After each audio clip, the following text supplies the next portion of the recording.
Maganda pong idea ito dun sa mga nagka-crafting and dun sa mga nag-iisip ng anong pwedeng ibenta sa printing service nila. Pwede nyo po idagdag ito. Marami na rin nakakaalam nito pero yung ginawa ko rito is small version. So, kinalahati. Kasi usually kasi isang A4 size kapag tinupi nyo yun is about A5. So, ito po A6. So, yung size niya. So yan po, dito po bali, pwede po kayong gumamit ng photo paper, kahit 80 GSM pwede po yun. Ang pandikit nyo po gagamit kayo ng double tape. Pero in this case sa akin, sticker paper na yung ginamit ko para medyo makapal yung loob. Tapos, tinatapyasan ko na lang yung mga gilid kasi sticker paper naman siya. So para yun ang gagamitin kong pandikit.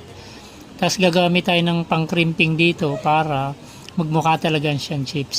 So para mayroong yung sa taas yung grid na parang kala mo sinil.